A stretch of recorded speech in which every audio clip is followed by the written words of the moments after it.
नमस्कार, मैं हूं आपके साथ पूर्णिमा मिश्रा। हमारे खास प्रोग्राम क्या कहते हैं नरेंद्र मोदी में आज आपको सुनवाएंगे पीएम मोदी का वो ऐतिहासिक भाषण जो उन्होंने 5 जनवरी 2014 को नई दिल्ली में दिया। अपने भाषण में मोदी जी ने कहा कि जब आजकल लोग मुझ पर अनाप शनाप इल्जाम लगाते हैं और तब मैं कभी मुड़कर खुद के जीवन की ओर देखता हूं और मैं सोचता हूं कि ये देश कितना महान है, यहाँ के लोग कितने महान हैं कि जिन्होंने रेल के डिब्बे में चाय बेचने वाले बच्चे को अपने कंधे पर उठा लिया है। आजादी के बाद यह पहला चुनाव ऐसा आ रहा है कि जिसने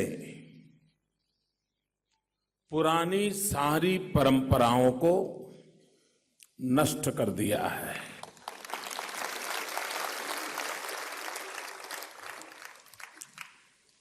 आमतौर पर चुनाव राजनीतिक दल लड़ते रहे हैं,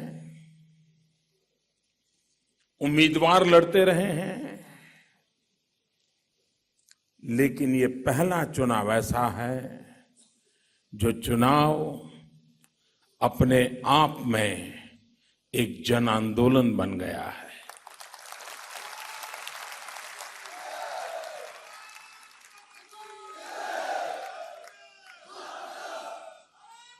चुनाव को जन आंदोलन बनाने में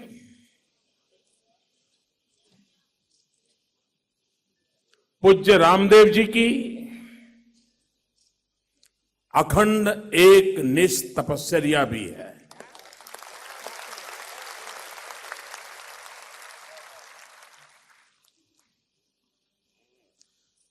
हरिओम जी सच कह रहे थे कि उनको क्या कमी थी। सारे मुख्यमंत्री उनके दरवाजे पर दस्तक देते थे, लेकिन वो सब कुछ छोड़ छाड़ के एक मिशन को लेकर के निकल पड़े। अपने लिए नहीं, भारत के स्वाभिमान के लिए।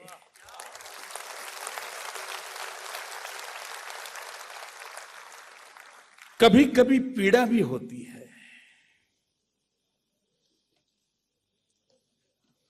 कि आजादी के इतने सालों के बाद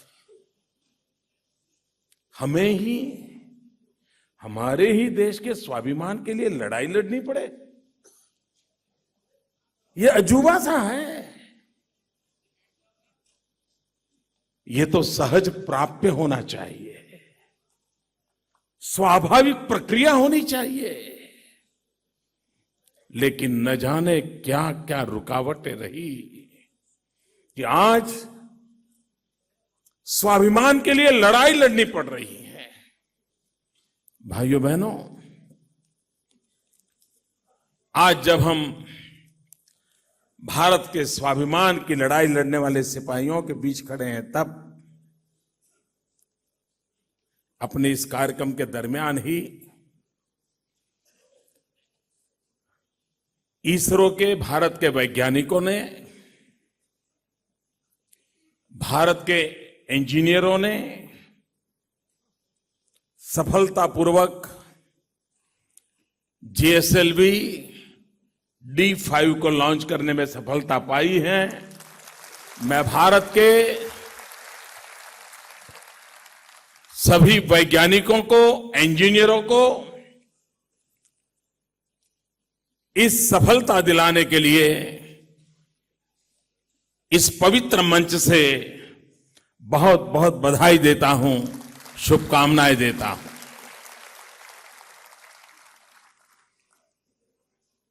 ऐसी अनेक घटना है जिसे पता चलता है कि देश में बहुत सामर्थ्य है।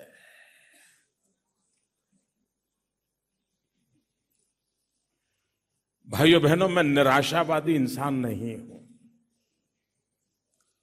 मेरी डिक्शनरी में निराशा शब्द नहीं है।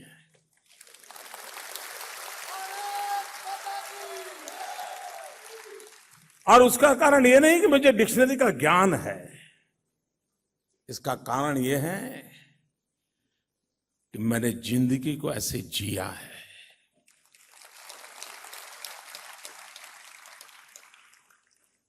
जब आजकल लोग अनाप शनाप इल्जाम लगाते हैं तो मैं भी कभी मुड़ करके खुद के जीवन की ओर देखता हूं और मैं सोचता हूं ये देश कितना महान है, यहां के लोग कितने महान हैं कि जिन्होंने रेल के डिब्बे में चाय बेचने वाले बच्चे को अपने कंधे पर उठा लिया।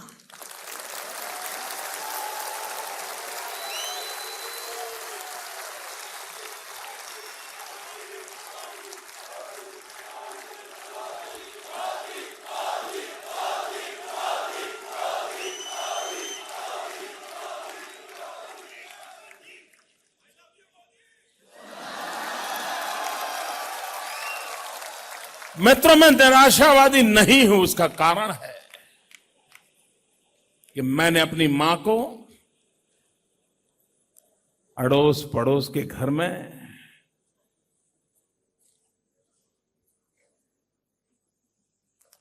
बर्तन साफ करके, पानी भर के,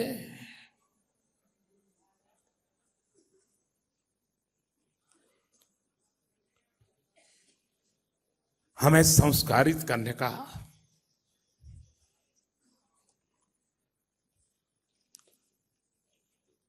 और बिना निराश हुए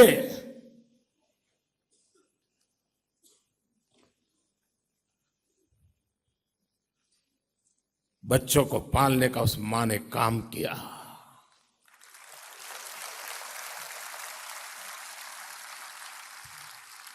मैं अभी बाबा रामदेव जी को एक सवाल पूछ रहा था कि मुझे हिंदी शब्द मालूम नहीं था। हमारे यहां गुजरात में कॉटन की खेती होती है और जो खेत में कपास तैयार होता है वो गरीब परिवार अपने घर ले जाकर के उसका छिलका निकाल करके अंदर से कॉटन निकालते हैं। गुजराती में उसका शब्द है काला फोलवा, मुझे मालूम नहीं हिंदी में क्या शब्द है। रुई निकालते हैं लेकिन वो जो ऊपर का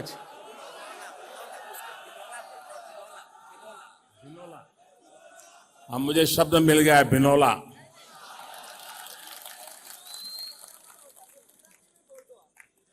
हमारे यहां उसको काला बोलते हैं। वो छिलका काफी धारदार होता है, चुभता है, खून निकल जाता है। तो जब वो सीजन आती थी तो दिन भर 50 प्रकार की मेहनत करने के बाद पूरा परिवार हम बैठते थे, उन कॉटन छिलके निकाल करके कॉटन बाहर निकालते थे और दूसरे दिन सुबह जमा करवाते थे और कुछ मजदूरी मिल जाती थी। जिसने इस जिंदगी को जिया है उसके लिए जीवन में निराशा का नामो निशान नहीं हो सकता है।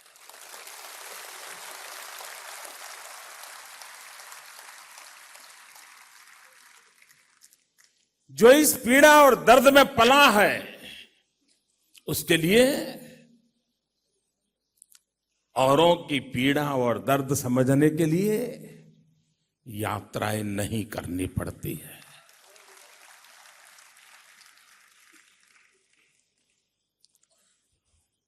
और वही पीड़ा, वही दर्द, वही संवेदना हमें कार्य करने की प्रेरणा देती है। हर पल मन में रहता है कि ईश्वर ने जो शरीर दिया है, जो समय दिया है, जो अवसर दिया है, उसका उपयोग भारत मां के कोटि कोटि जनों के लिए ही होना चाहिए। दुखी, पीड़ित, दरिद्री, दलित, शोषित, वंचित, उनके लिए होना चाहिए। और जब जीवन में ये प्रेरणा होती है तो ईश्वर रास्ते भी अपने आप सुझाता है।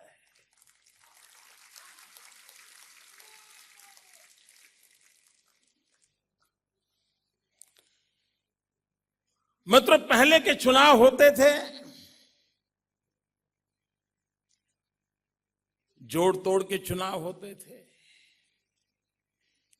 परिवार को संभालने के लिए चुनाव होते थे, जाति बिरादरी के समीकरणों को संभालने के चुनाव होते थे, वोट बैंक की छाया में चुनाव होते थे। मित्रों, ये खुशी की बात नहीं है कि आज देश में विकास के एजेंडा की चर्चा हो रही है और विकास के एजेंडा पर चुनाव लड़ने के लिए देश के राजनीतिक दलों को मजबूर किया जा रहा है। और बाबा रामदेव जी का यह प्रयास उसी दिशा में एक नक्कर मक्कम मजबूत कदम है। ये शुभ संकेत है कि भाई ठीक है, सरकार बनाना तो चाहते हो, क्यों बनाना चाहते हो, किसके लिए बनाना चाहते हो, बना करके क्या करना चाहते हो, जरा दुनिया को बताओ तो सही।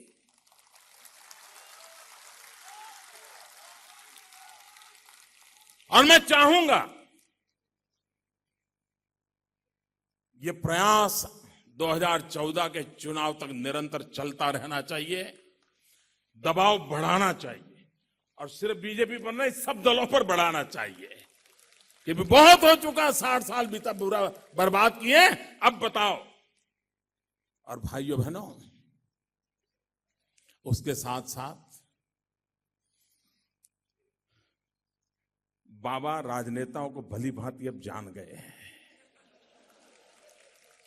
कि दिन में एयरपोर्ट पर लेने आना और रात को जुल्म कैसे करना, ये भली भांति जानते हैं। और इसलिए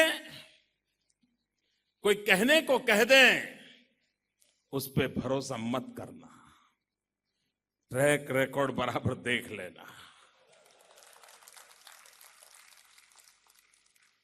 अगर वो ट्रैक रिकॉर्ड पर सही उतरते हैं फिर तो आशीर्वाद भरपूर दे देना, लेकिन अगर ट्रैक रिकॉर्ड ठीक नहीं है और सिर्फ टैप रिकॉर्ड चल रहा है तो उस पर भरोसा मत करना।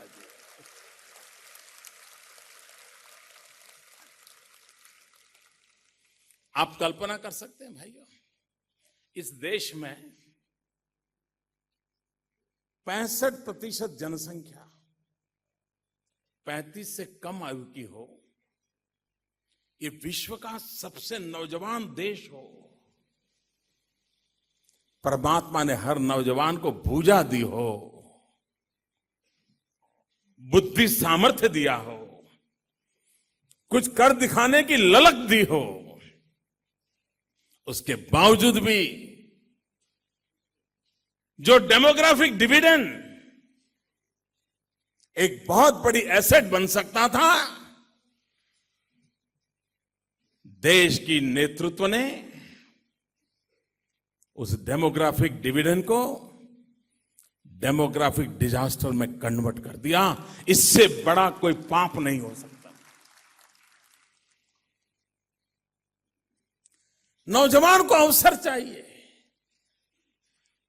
आज चाइना की जो बात बता रहे थे स्वामी जी, चाइना ने एक काम पर बहुत बल दिया और वो बल दिया स्किल डेवलपमेंट।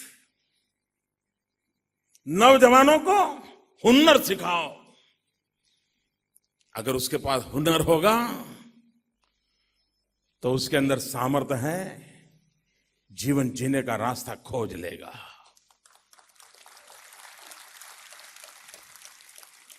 आपको जानकर के हैरानी होगी मित्रों, भारत सरकार ने बार बार भांति भांति प्रकार के स्किल डेवलपमेंट के मिशन बनाए, प्रधानमंत्री तक उसके चेयरमैन बने, हर 3 महीने उसका मूल्यांकन करना तय हुआ, लिखित तय हुआ, लेकिन 3 साल तक मीटिंग तक नहीं हुई।